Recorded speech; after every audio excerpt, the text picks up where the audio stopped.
different schools, different programs of study, who worked for some amazing companies this summer, and they're going to share with us how they came about getting their internships and what they learned. So we're going to go ahead and get started. We're going to do a roundtable here. And Royce, you're the first person I see on the screen. So why don't you introduce yourself to our audience? Yeah, hi everybody.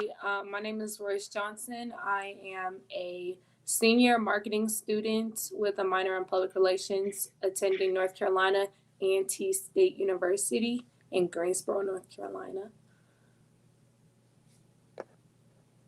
All right. And then who do I have next here? Emilia.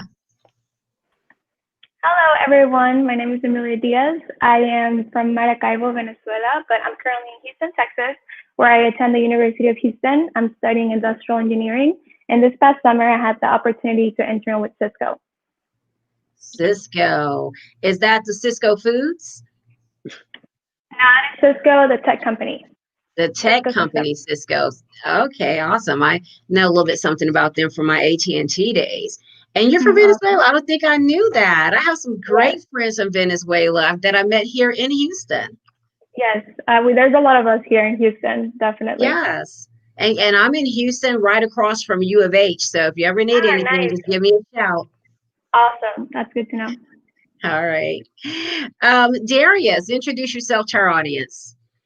Good evening, everyone. I am Darius T. Hightower, a senior mechanical engineering student at also the illustrious North Carolina Agricultural and Technical State University. And this past summer, I had the pleasure of being a Reach engineer intern at the Pensacola Mill with International Paper. And I even got the pleasure to continue that and is still here currently doing a fall co-op with them. Great. You have to tell us more about that. And this guy here, I mean, he is just such an amazing young man that I had an opportunity to work with some years ago. And at the time he was in California. He and his young family, his wife was at Stanford, and now they're back home in the Detroit area. Donald, introduce yourself to everyone. Thanks for that intro. My name is Donald Lindsay. I am a second year MBA student at the University of Michigan, Stephen Ross School of Business. This summer, I did an internship on the market access team for AbbVie in the Chicago area. Nice. And Cecilia. Hi, everyone. My name is Cecilia Nancaro. I go to Kansas State University, where I'm majoring in sales and then minoring in data analytics. And this summer, I was a food service sales intern at Hormel Foods. Wow. Welcome. And you guys know my passion, my love is all about sales and educating our college students and other professionals on how they can take transferable skills and move into a sales profession and earn great money and have a great life. So welcome, Cecilia. I'm so happy to hear you. I'm so excited. I can't wait to hear about your experiences. And so we've had Bilal hop back on with us. This young man here, if you guys read my book, Why Sales for Athletes, I highlight his story in my book. I had an opportunity to interview him in the past. And from then we've stayed in touch. We talk once a month or so, and he's been doing some great things. So I asked him to come back and talk about his summer internship. Bilal, introduce yourself to the audience. Uh-oh, I think he froze. Well, he's a student at North Carolina. My name is Bilal. Oh, go ahead. Hello, can you guys hear me? Yes, go ahead. Can you guys hear me? Yeah. All right. How are you guys doing? My name is Bilal Isifu. I'm a senior at North Carolina A&T. I'll be graduating in May. I'm a pre-law major. Uh-oh, we lost him, but he is a pre-law major. He's also started his own company organization titled Unchained. It's an organization to help HBCU students or give them access to employers to be able to find internships and jobs. I'm very proud of him. Hopefully he'll be able to join us for a little while. But let's go ahead and hop into our questions for tonight. So, as I was mentioning to you guys before we went live, you'll be surprised how many students have challenges getting internships, and really, I think just don't believe that they can get an internship. Either they're not having the support on their college campuses or they're not asking for help, right? So I wanted to bring you guys on today to not only talk about your internships and what you learned, but talk about how you went about getting those internships, right? So I would like for you guys to paint a little story, if you would, that like if you went to the career office and you kept having to go back 3 times and talking to people, if you interviewed with 5 companies, what was your process to gaining an internship so that other college students can see what you've done and learn what, challenges and opportunities that you've had to accomplish what you've accomplished. So Cecilia, business sales, I want to start with you. Yeah, so I first found out about my internship actually from some friends that I was on sales team with at K-State, and two of them interned at Hormel the previous summer and had great things to say about their experience. And so once the career fair happened last fall here at K-State, I made sure to stop by Hormel's booth. And the whole process just kind of went from there as far as going through the interviewing process after that, and then eventually getting an offer to do the internship during the summer. How long was the interviewing process? From the time that the career fair happened to the end of the interviewing process, I'd say it was about a month. About a month. So if you don't have a company call you back in 3 days or 7 days, it's okay, right? Yeah. It doesn't mean that you're not going to get the internship. So did you follow up between that time, that month, and that last interview? Yeah, absolutely. It was kind of like a 3-step process between like the first step being just a phone call, and then the second step being more of a formal phone interview. And then the last step, they actually flew me up to the home office to do an in-person interview. And after each of those steps, I made sure to, write kind of like a thank you email, just thanking them for their time and for answering my questions and for the opportunity to interview with them. Awesome. So where's their headquarters that they flew you to? Austin, Minnesota. Austin, Minnesota. Okay, well, there's some better places you can fly to, but hey, they flew her to the internship. Right. I landed in Minnesota one time. It was dead winter. Oh my goodness. I'll never forget it. But, kudos to you. Congratulations. Because another thing that I heard her say is some friends had interned there before. So also is that networking component that we talk about, being able to ask for help and talk to friends and other people to find out what they've done in order to get their internship. So she did a little networking, went to the career fair, followed up. It took a month, but she landed the internship. Kudos. Donald, how did you find your internship? Yeah, so when I applied to business school, I applied through an organization called the Consortium. And the short of it is that the Consortium is for both underrepresented minorities and people who have done work in the communities, or for underrepresented peoples. It helps streamline the business school application process. There are about 20 member schools, with University of Michigan being one of the cohort. And one of the benefits of being a part of the consortium is that you get early recruiting opportunities. In addition to that, in addition to the chance to get a full tuition fellowship for people who are looking to get an MBA and want someone to pay for it. It's a shameless plug. So the early recruiting opportunities, there are a bunch of Fortune 500 companies that partner with the consortium. So I was able to recruit actually in Houston in 2019. We spent a few days there, and I was able to secure my internship with AbbVie back in June before school even started. Wow, kudos to you. And you came to Houston and did not call me. Shame on you. Slap your hand. So, hey, go ahead and put the email to the consortium in the chat so people can see that, right? We want to provide resources for people who may not be aware of them. So that's a great story. I mean, you basically had an internship before you even started the MBA program. Right. I mean, that's amazing. So I really like that. But yeah, plug that into the link so that people listening can find out or get information. Some of the students that are graduating may be looking to start their MBA. And so, we're here to provide resources as well. All right. Darius, how did you find out about your internship? My story for finding out my internship was actually started at a resume drive. I didn't know the company too familiar at all. It really was just going to get my resume critiqued, get some advice, some notes on it. And I met a recruiter from international paper there at the resume drive. And truth be told, they completely tore my resume to shreds. It was filled with red ink after talking with that HR representative. But the good thing about it, it was again a networking experience. I got to know them, show a little bit of my relatable side to them. And us talking, it was like, hey, come visit us at the booth at the career fair. So it's kind of twofold. I built a network and made a relationship with that individual, but also, corrected my resume. So about 2, 3 days later, when I did see that individual at the career fair, it's like, hey, I remember your face. So that kind of already got the wheels turned and helped that conversation start. She seen that I made the changes to my resume, and then it kind of went from there. From okay, we're going to do an on-spot interview the next day, then we'll do a phone Wow. call interview, and then they flew me out to their to a mill location.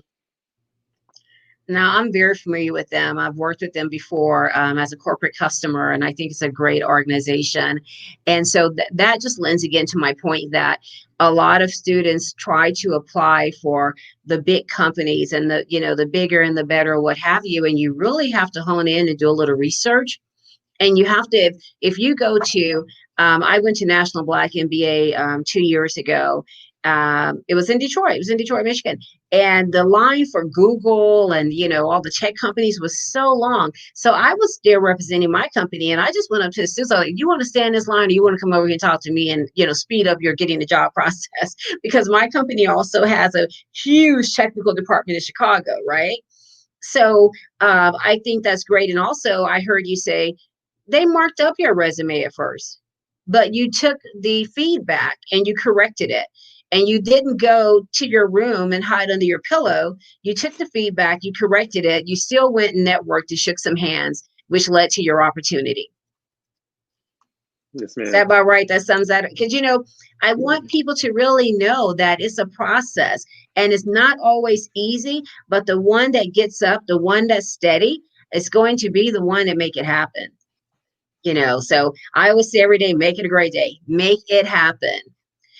Royce, how did you go about finding your internship? Yeah, so I actually didn't mention where I was interning. So I was at Nike Incorporated, and I was a global communications intern. And so I feel like my how I got my internship was a little different. So I went to my career fair. Um, Going into the career fair, this was my first time like ever looking for an internship because before I was a student athlete. So just being a student athlete, especially in college, is pretty hard, and especially balancing that student life and with trying to find internships is a lot harder because everything is so focused around your athletics. So I was really trying to find an internship, and I went to Nike's table. And so the line was super long. I ended up missing a class for it, but I just had to get in front of their faces. And so I actually went to their table in September. I didn't hear back from them until April. And it was like super late. I'm in the process of interviewing with this other company for an internship. And I get this email, and it was just really random. Sorry, it was so random. And she's like, "Hey," like they're very, I guess, casual at Nike, and she reaches out and she is just introducing herself. And within the interview process, it took about 2 weeks. They were all phone interviews, and at the end of the second week, I kind of knew already that I was gonna get it. And yeah, and so that's kind of how I got mine. But the process with everything at school was just super long. Just going to get my resume, kind of like Darius, they teared mine to shreds too, and just it was a long, like, overall process of getting it out. I feel like resumes are never done, being critiqued, and there's always like something that you have to look back at and just work at or update. And so it's been a process, but yeah. So sorry for me rambling, but Oh, no, and resumes are, I mean, resumes, it's like when they say beauty is in the eye of the beholder. mhm, That's the same with the resume, right? yeah. We have a series every quarter. We actually have one coming up this month on the 18th if you guys want to participate. It's titled Meet the Recruiter. So we have a couple of breakout sections where you can get some motivation or learn resume tips or what have you. But then we have a panel of very passionate recruiters. Mhm, Each recruiter is going to tell you a different way to do it. And they're going to tell you it really depends on the company's culture and what they're looking for and how their job description was written. So the resume is certainly an eye to beholder. So what's your sport, Royce? I was a triple jumper and long jumper. Okay. And so all of the Nike applications, because that's one of those companies that I just see the long lines at, right? Yeah, All of yeah. those applications, why did they say they wanted Royce? I feel like my connection with sport definitely honed in. I've been a student athlete my whole life. And so they really are looking for someone with a connection to sport and that has a passion for it, along with, that connection. Also, sort of really knowing and being passionate about your major and your experience behind your major. So, being a part of other organizations that are really going to help, build upon, the internship or the job that you're trying to get. So, being a part of the American Marketing Association or volunteering at your church with the media crew or, Ah, doing all different types of things like that. They don't just look for that, I guess, sport aspect. They're looking for an overall rounded person. And so I feel like that definitely did help. A lot of the students were athletes, which I feel like they kind of look for, but there were a lot that weren't. And so, just having a really strong resume and just, they're looking at all of that, your LinkedIn, your yes. resume, everything. Those So, extra activities, I share with students all the time. You have to have those extra activities. You have to be a part of those memberships, right?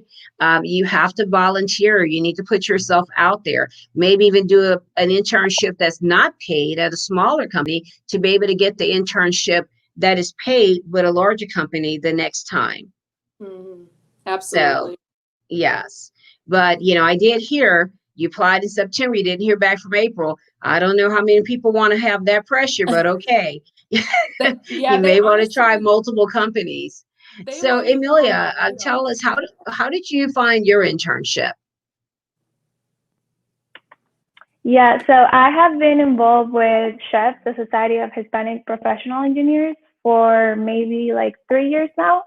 I joined as a freshman in community college because my older sister was all about chef. So I was like, I really want to give this a try. And I was one of the first people to start a chapter in community college. So I got with a group of friends and we started the first chapter at Houston Community Awesome. College. So I knew that as soon as I was going to transfer to the University of Houston, I really wanted to be involved. So what everyone's saying about being involved, and it is a process. It is. I mean, I went to many conferences and career fairs where no one would even look at me because I didn't really have anything on my resume. But I took that time to volunteer and to be a leader in the community and to, create events and really create STEM awareness for different high schools and doing different events. And that really helped, build my network and then also kind of learn how to lead a meeting and work in a team. So all of those are qualities that I added into my resume. SHEP and organizations such as like NESB and SWE, the major engineering organizations at schools, they're really great for you to develop your network, but also develop your professional skills. So I went to a lot of mock interviews and resume critiques. So all of those things took in place for me to, when I finally went to the SHEP conference last October 2019, I was at the Chef conference, and they do have like a database system where you upload your resume and like companies look at it. And I got an email from Cisco, and they wanted to interview me. This was before getting to the conference. So I had never even thought that Cisco would even look at my resume. Like that was something that I never even, thought myself working there, because I didn't think they would hire someone from my school, because it's, we don't get the exposure of like big tech companies. So, being able to interview with them, that was eye-opening and also such an amazing experience. I did a second interview through I heard from them maybe like a month after. We did a second interview through WebEx, and then I got my offer the same day after that second interview. So Wow. it's Now, definitely the network. Yeah. this is my first time hearing about stress. So as I've said, as you guys are throwing out all these organizations, I want you to type it in chat so that, people watching can, see the links or what have you, put the links Definitely. in chat, or just put the name in chat if you don't have the link, because again, this podcast is all about sharing opportunities so that other college students and people interested in going to college can find the resources and really understand the process that it takes to be successful. Definitely.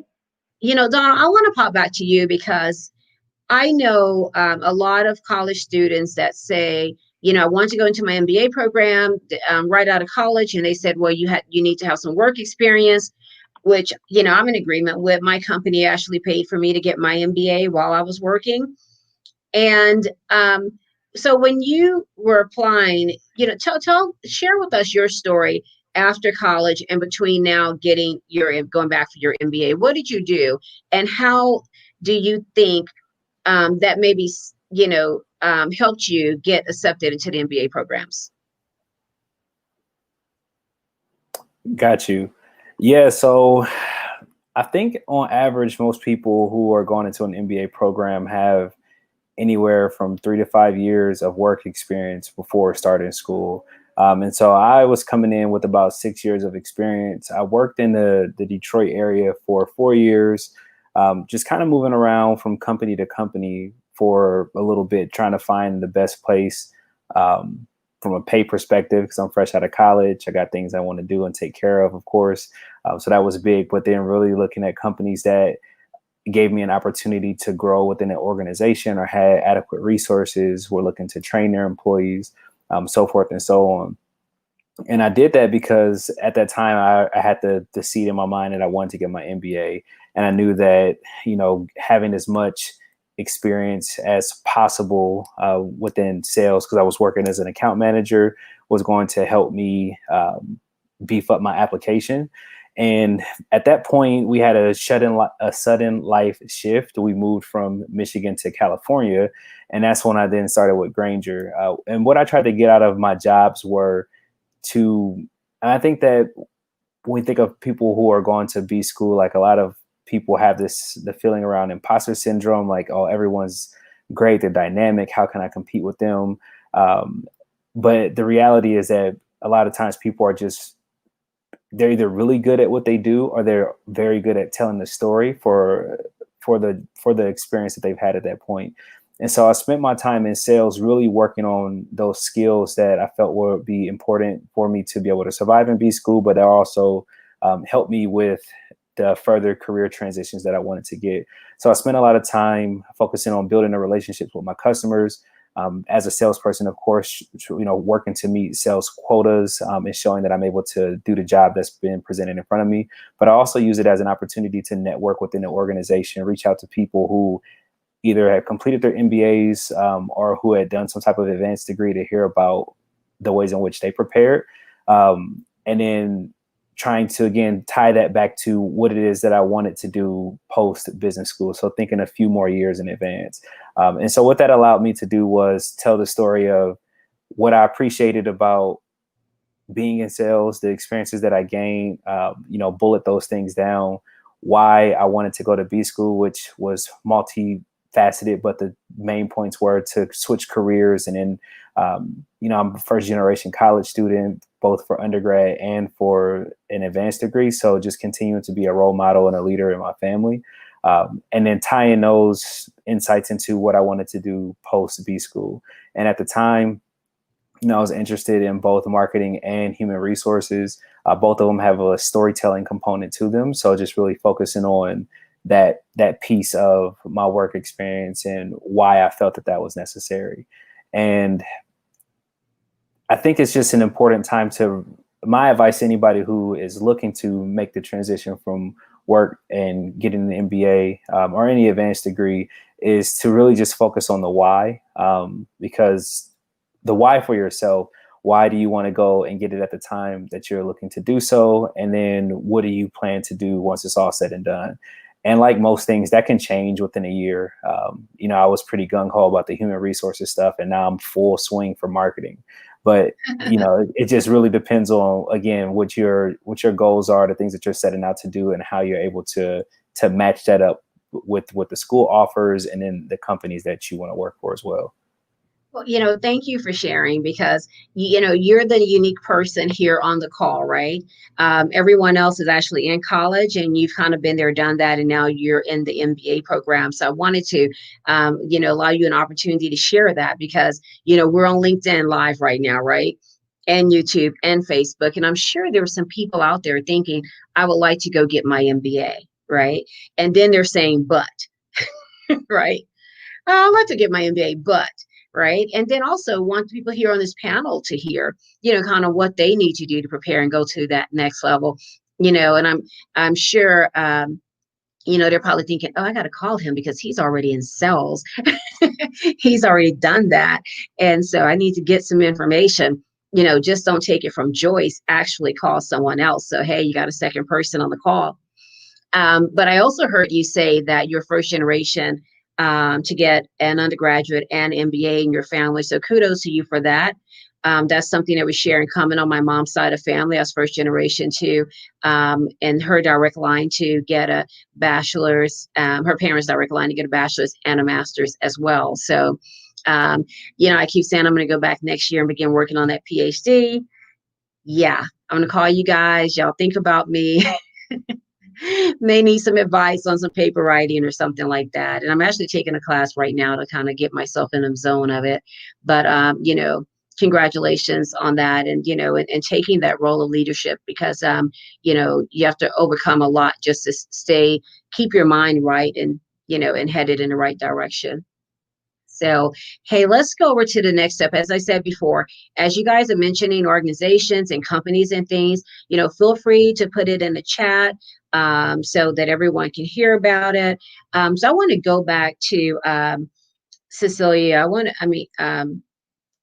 to learn more about, so what did you learn from your internship this summer? Share 3 important things or takeaways that you had. You don't have to say 3, but up to 3. But if you have 3, that'd be great. Okay, sounds good.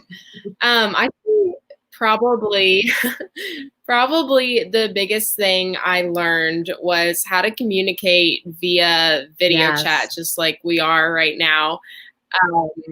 When I signed the deal to do my internship back in October of 2019, I was originally supposed to be in Dallas, Texas. And again, I'm from Kansas, so I was supposed to relocate there and spend the summer there. But then, of course, everything with COVID happened. And luckily, the company, or Hormel Foods, still kept their commitment to me and kept the internship, but of course moved it virtually, and which I was extremely thankful for. But again, the biggest thing I learned out of the whole experience is just how to communicate and how to sell in a format like this. I think we all know that the changes that have happened because of COVID, some of them may be here to stay. And so learning how to not only communicate like this, but also share the value that the product or the service that you're selling has to offer to your customers virtually, I think is a huge aspect that I learned.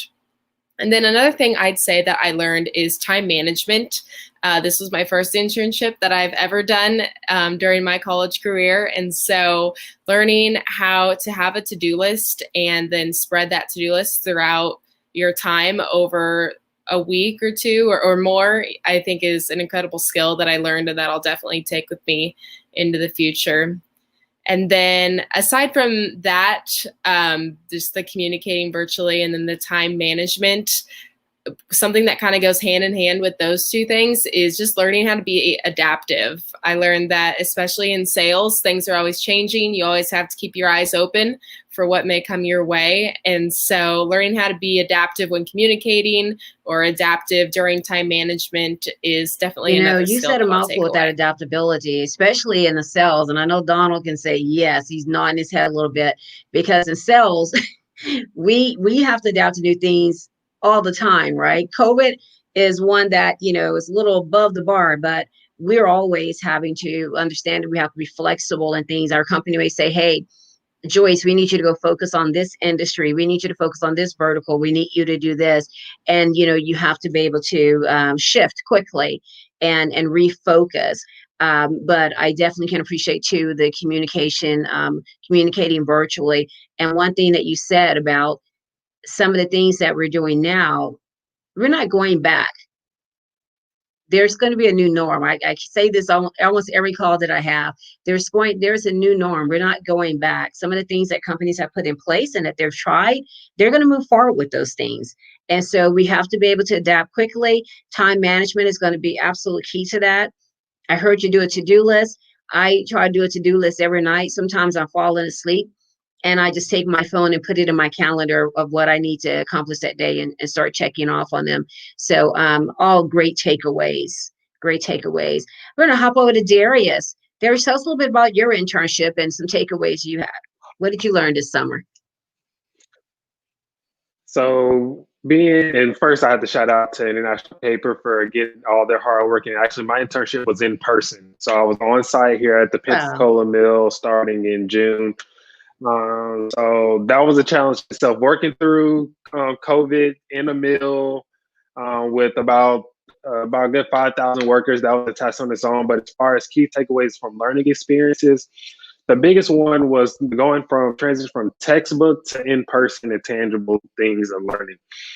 For me being a mechanical engineer, you see a recovery boiler or you see heat transfer or you see certain principles in a textbook. Like it may make sense or may not make sense in a textbook, but you can see these things, touch these things, talk to operators and explain to you how it works, and you can actually follow it and see how these mechanisms works. Then that's when things started to click for me, and I kind of understand principles deeper, and I understand the why behind things, not just knowing, oh, this heats something up, but knowing why it heats something up, how it heats something up. So that was one of my biggest takeaways. And then another one was project management. I worked on different projects from cost savings to actual maintenance to reliability things, and then having to manage maybe like 10 or 12 projects all at once. You have to know who to talk to for this, who to go to for that, or, manage meetings. So project management was another big thing, handling a lot of projects at once and trying to keep it all my ducks in a row. On top of working long hours, was very time consuming, was challenging. Because here in the mill setting, it's common to work a maybe 10, 12-hour day. That's common. And so trying to keep that focus on so many projects with so many people, it can be challenging, but it was something that I learned how to Wow. handle throughout the summer. 10 to 12-hour work days in a mill. Now, you did say in Pensacola. Is that Pensacola, Florida? Okay, Yes, on ma'am, that's one correct. hand, you're at Pensacola, the Florida. beach. On the other hand, it is hot in a mill, right? Hot and humid, and then you may have the occasional rain Yes, shower. it It is is Florida. Florida. But I mean, again, it is Florida. You're at the beach.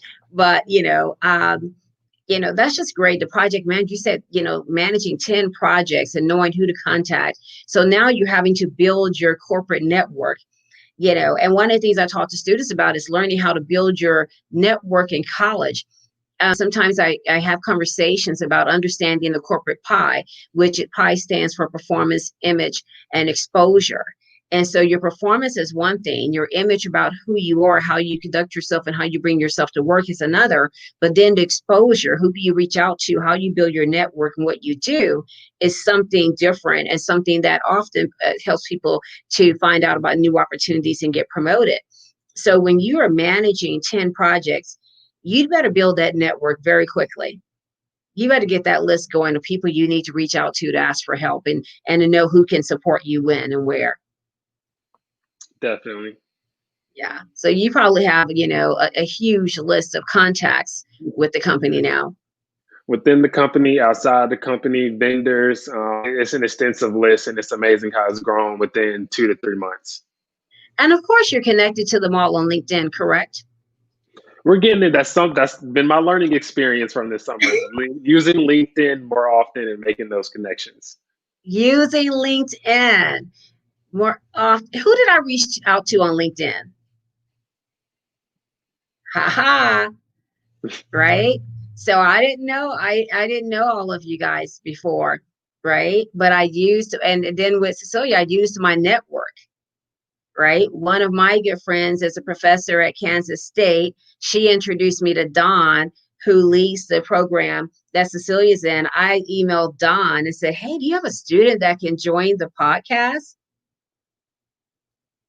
And then I watch college students post and things. And sometimes I give college students my number. I give them my email and say, hey, if there's any way I can help you, support you, reach out. So, Royce and Amelia, I was like, hey, and Royce, I actually said something to you early this summer when I saw her post something about her internship. I was like, hey there, how you doing? Congratulations on your internship. Hope everything goes well. I have a podcast, and maybe sometime in the future we can get together and talk. Write down everyone's name you learned this summer and connect to them on LinkedIn. Send them a personal note. Right. So, Royce, we're going to hop over to you. Give us some Okay. takeaways from an internship at Nike. Yeah, so I guess my first one that you kind of already spoke on is networking and building your network. So just not being afraid to reach out to people that you might think, might not have enough time in their days. We're in a new normal, so everybody's on their computers, they're doing their work. It's not hard to, email somebody and just ask them, hey, can I have, 15, 30 minutes of your time. I'd love to, connect, reach out, talk to you. And so through that, I was able to, meet people from all across the world. I was having a 10 p.m. call with a woman in Hong Kong. In her time was 10 a.m. And so, just meeting all different types of people that are, VPs, people in all different types of sectors within Nike, just building that network and also, LinkedIn, keeping that network within LinkedIn. And so, I definitely realized the power of LinkedIn going into this internship. And so my second one would definitely be, a lot of people say this, but asking questions. Um, Not being afraid to ask questions. Nike is a whole different world within itself. They kind of forget that there's an outside world. And so they have all these different types of sayings. And, for a person who isn't within this culture, it's like, I don't know what that means. It's so just being able to, ask questions, reaching out. And definitely my third one would be just diving into whatever you can get into. So, with my internship, I was in communications, and so there were all different types. I was in category communications within global communications. So, there are all different types of categories. You've got Olympics, basketball, soccer. So, I was working across all different types of things, reaching out, seeing what I can get into. And I guess through that kind of goes into networking because you're still building that network, while diving into those other projects. But, I like that one, those are my three. first of all, just ask questions, right? And then listen after you ask and take notes, because no one likes for you to ask them something and then, they're giving you an explanation or explaining something and you're not writing it down or taking it in, right? But also, I always say raise your hand, right? For stretch roles and for opportunities to learn more. So that because that's another opportunity for you to network, for you to learn some additional skills, and for individuals to be able to assess who you are and your skill set. And, I always, when I'm doing the college webinars, I ask the students, people want to know, who are you? What is Generation Z going to bring to the table, right? And you guys actually have quite a bit to bring to the table because, first of all, you were born with technology. So, and you can don't feel that you don't have anything to offer, because you do. And if you didn't have anything to offer, you wouldn't be there, right? So they understand that you are the future. They want your thoughts. They want to know what you're thinking about. Be willing to share and be willing to raise your hand for those stretch roles. So great job, and having that as a takeaway, to take from one company or organization to another. So Miss Amelia, tell us what you learned, a few things you learned this summer. Takeaways. Oh, are you frozen? I think she's frozen. Okay. So that's okay. And Donald, you share some things, but as that MBA student again, how do you think this internship is going to help you with that MBA? Yeah, so I think that the internship is a good experience in undergrad and when you're getting an advanced degree, for a lot of the reasons that people have mentioned. In my case, I'm a career switcher, so I'm looking to pivot from sales into marketing. And to what Royce was saying, it's an entirely different beast. It's not something that I've really dabbled in up until this point. And so the internship is really an opportunity for me and for other people to explore this role, explore these companies, explore these industries that, we're looking to give the next how many ever years to. So it's a good time to see what it feels like, and then to get a feel to see what it feels like from a work perspective. What is it in marketing that you're trying to do? Like I said, this summer I was a part of the market access team, so I was doing professional marketing for a hepatitis C drug. What did I like about professional marketing? Is that something that I want to see myself doing full time, if I were to accept the offer? And if not, or that aside, like when I get back to school, is also helping to frame the type of classes that I want to take to further my education and help once things are all said and done. So we've registered for classes back in the winter, but as we're coming closer to the school year, a lot of us are making the switches to what our course load looks like, to line it up with the things that we feel will be most useful. When it comes to like takeaways, I think one of the things that really framed my summer with AbbVie was challenging the status quo.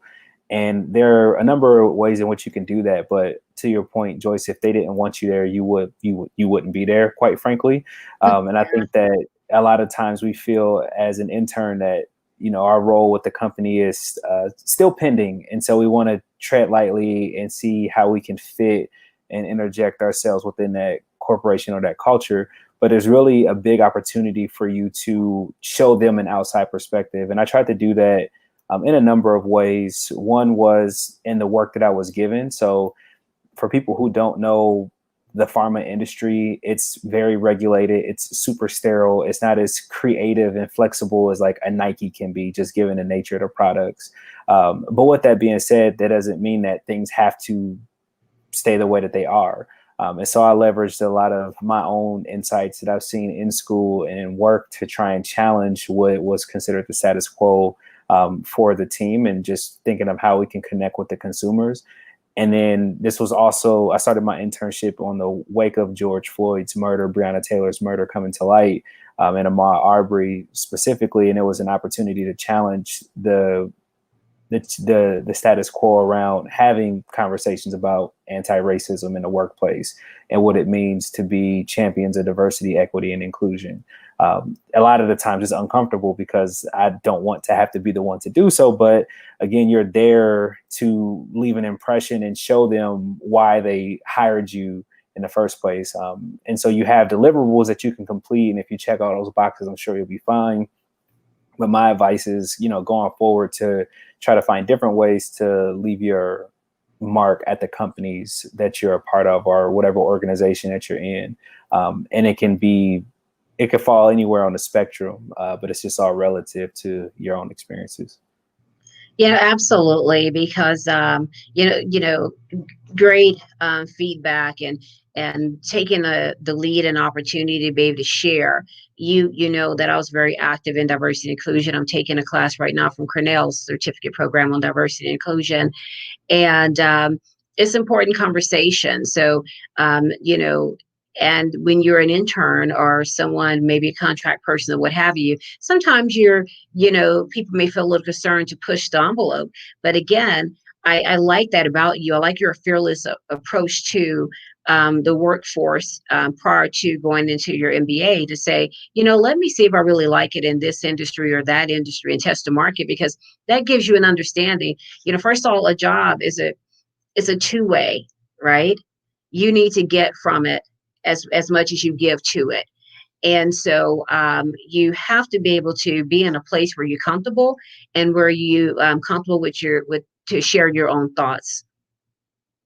So good job at that. So Darius put a question here that came from the audience. So what was that, Darius? It moved up a little bit. Somebody asks, what is something good? What is something we did not expect from our internship? And it can be either good or bad. You want to answer that? Something I did Yes. not expect.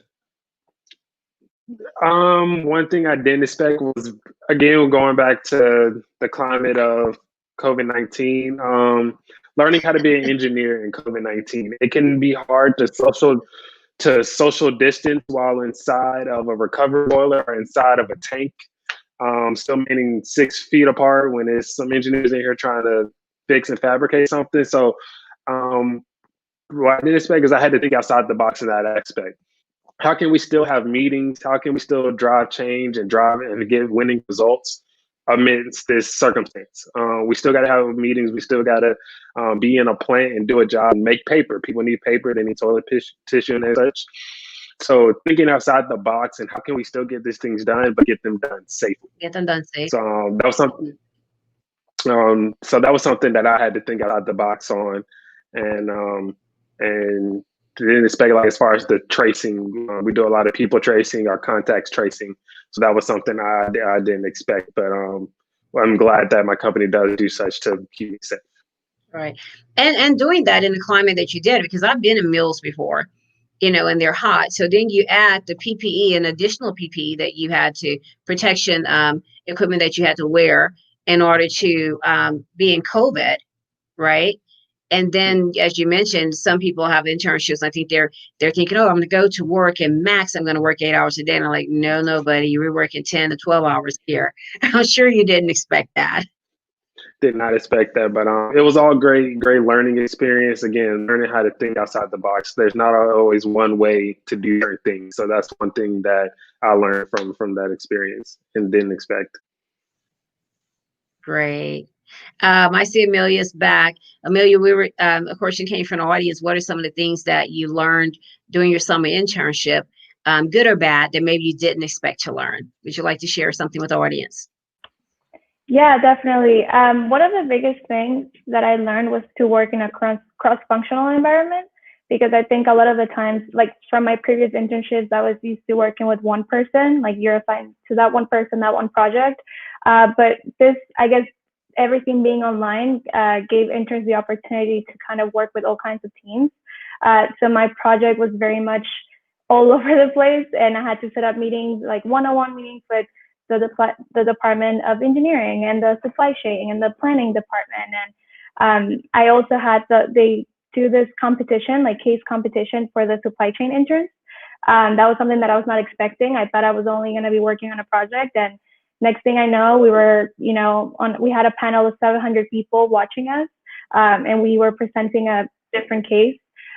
So, getting outside of my comfort zone, even though you're online and it can be more relaxed, you don't necessarily have to wear shoes and whatnot, but it's still, you have to kind of like know how to talk and how to make the conversation flow, because you don't have that human connection. So I guess I thought going into it made me nervous, but it ended up being a good experience. I got to work with different kinds of people, people that are more extroverted and introverted. And in general, it just really prepared me for what to expect once I'm able to go into the workforce full time. One thing I'm hearing from all of you guys that I'm very happy to hear is that you're actually using corporate language and corporate lingo. And you may not realize that you've learned some of that from your internships, but I think that you probably learned some of it from school, but a lot of it from your internships. And I think that's very valuable because you go from speaking and communicating like a college student to speaking and communicating, you know, as an aspiring adult, as I call you guys, actually in the workplace, being able to contribute and, help continue to build our economy. And so I hear that from you guys.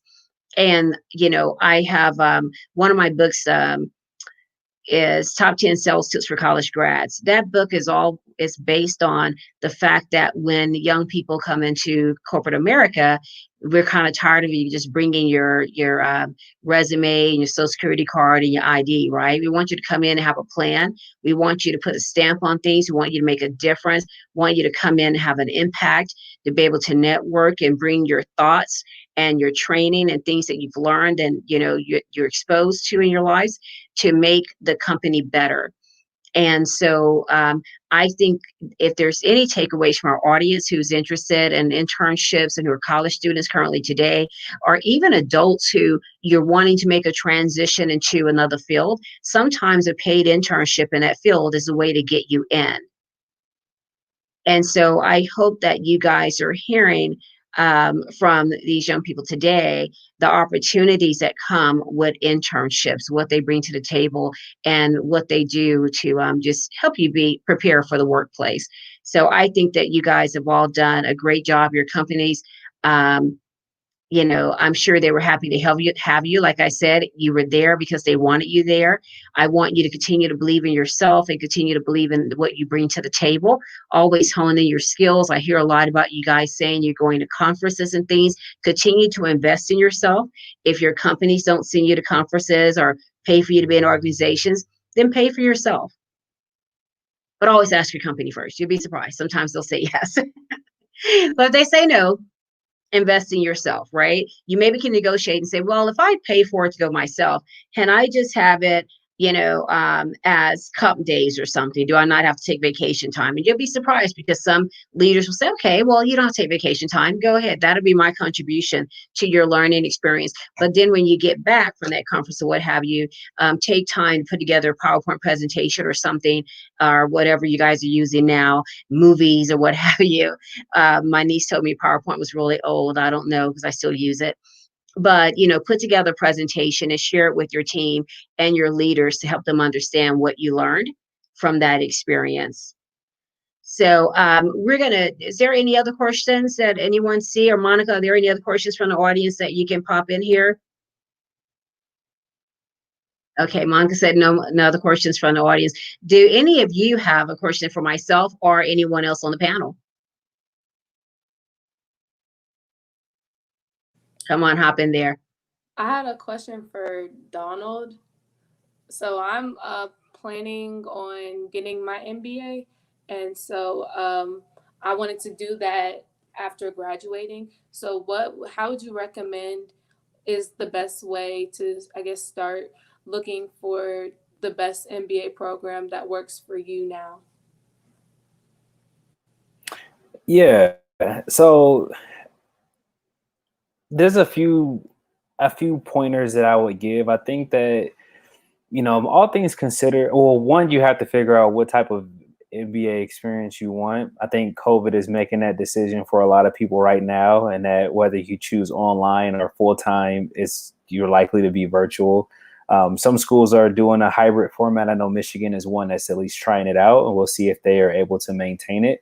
But I think the biggest things that were helpful for me were understanding what it is that you're interested in doing after school. I think from an education standpoint, most of the MBA programs are pretty equal.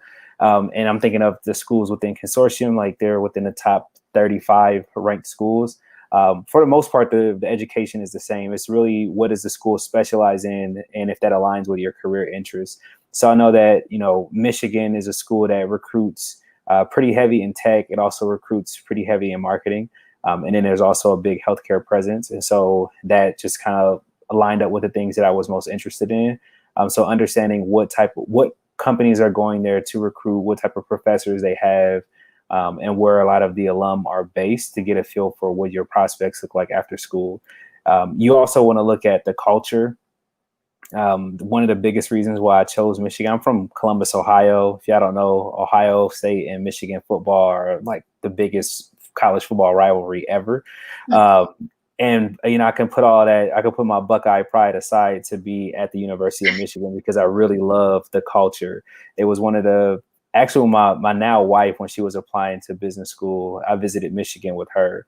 And it's one of the places where humility was just a part of the field. Like everyone could be, they could be kind of arrogant or anything, but they chose not to. They answered my questions. They made me feel included as a partner. If you email a Michigan alum, more than likely they're going to reach back out to you and try to connect with you or connect you with someone to help you. So understanding the culture of the school is big.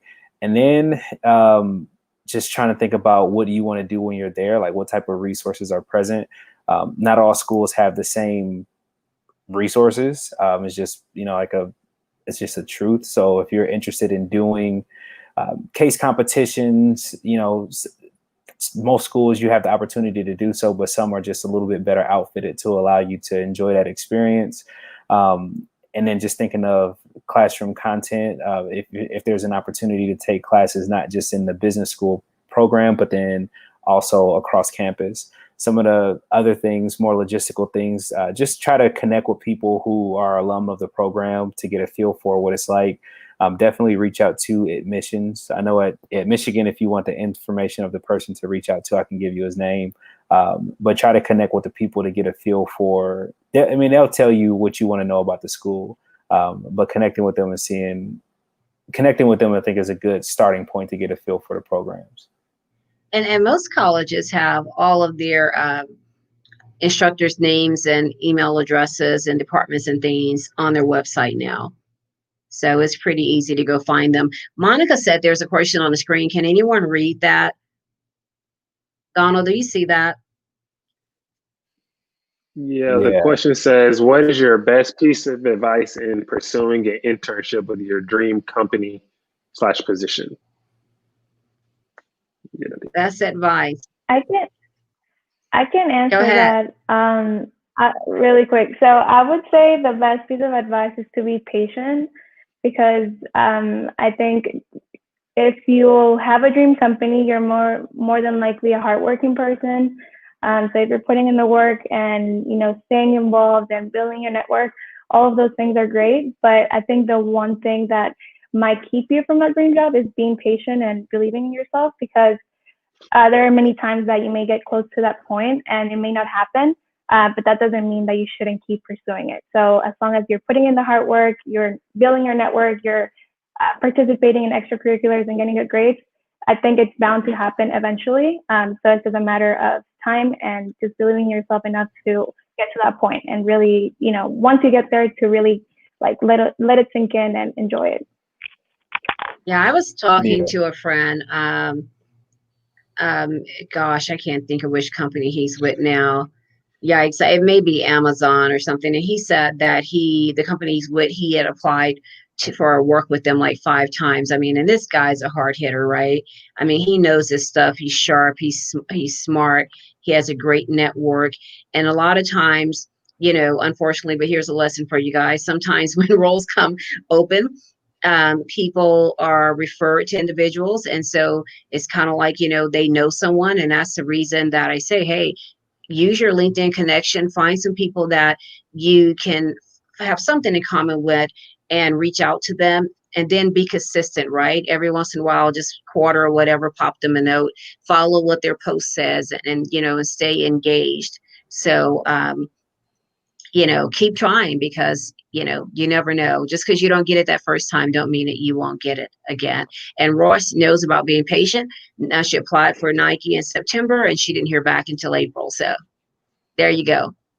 Yeah. I'm just realizing the time. Go ahead, Donald. No, I'll just add one small thing to that. Yes. It's important to understand what their recruiting timelines look like for those companies too. Because I know for like tech, for example, they're not cyclical. They hire when they need something. It's usually 2 to 3 months out. And that can change drastically from, September to May of next year. Whereas some other companies maybe hire annually or semi-annually based on the needs of their business. It's a little bit more structured. Yeah, and it may depend on too when you exit your program, right? I was a summer graduate. Some people may be winter graduates. A lot of people, if you're a winter graduate, for some reason, I don't know why, because when I was a leader, I like to bring people on at the end of the year, get through all of their training and have them ready to hit the ground running successfully come January. But a lot of companies, they'll wait till January and start reviewing those resumes. And so, it depends. Patience is, I think you hit it right on the spot there. So. Well, I just realized where we are on time, guys. Again, I just want to say thank you guys for joining. I truly appreciate it. I know Darius was referred to me by Bilal, who just had a bad connection tonight, but he's an amazing young man. Like I said, founder of Unchained. I highlighted him in my book, Why Sales for Athletes. And so he's a student in North Carolina, A&T. And pre-law. So we missed him tonight. But let's go ahead around the table again. Just let everyone know who you are. Again, your college, your major, and then how they can contact you if they would like to connect with you. So whether that's your LinkedIn or your social pages, let's tell the audience how they can best connect with you. Ross, you up top here. Why don't you go ahead and even put it in side chat as well. Okay, yeah. So again, my name is Royce Johnson, senior at North Carolina A&T State University, studying marketing and public relations. And you can contact me through LinkedIn and, just how Joyce did. And that's my main platform. So yeah, definitely LinkedIn. I can add a link to that in the chat, or you can just search my name, Royce Johnson, and find me on there. All right. Like Joyce did. I do stalk people on LinkedIn. I'm guilty. No shame. No shame here. Cecilia? Yeah, again, my name is Cecilia Nancaro, and I go to Kansas State University, and I'm majoring in sales and then doing a minor in data analytics.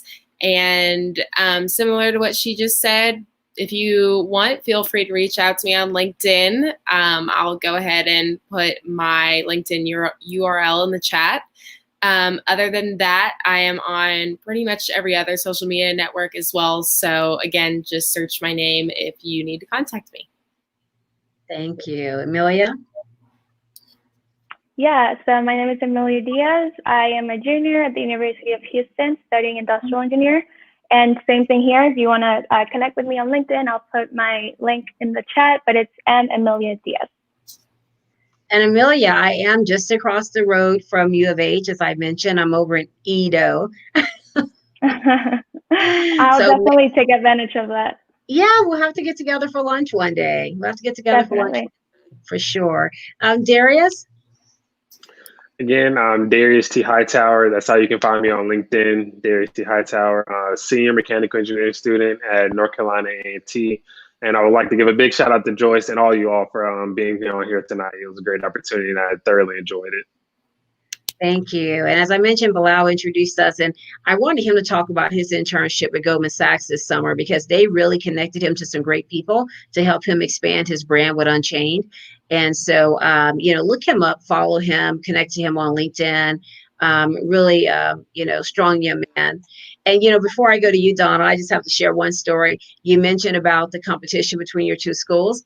So my uncle on my dad's side, my Uncle Herbert, he was a Berkeley graduate. And he was a professor at Stanford. And so every homecoming, every time there was a big game, that big game with Stanford and Berkeley, he would have the nerve to have all his Berkeley gear on his car. Every year they would wrap his car in toilet paper.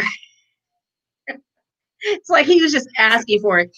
And he had a little dog named Bijou, and he and Bijou would walk around campus in their Berkeley sweaters on Stanford campus. It's just like, I'm surprised someone didn't throw eggs at him. Yeah, the one thing I learned about Stanford is they don't go as hard for their athletics as some of the other schools might have might do so. I think he picked the right school to do that at. Now, had it been the other way around, Berkeley would have probably picked his car up at night and moved it somewhere else, right? He'd have been looking for it. They definitely wouldn't play that.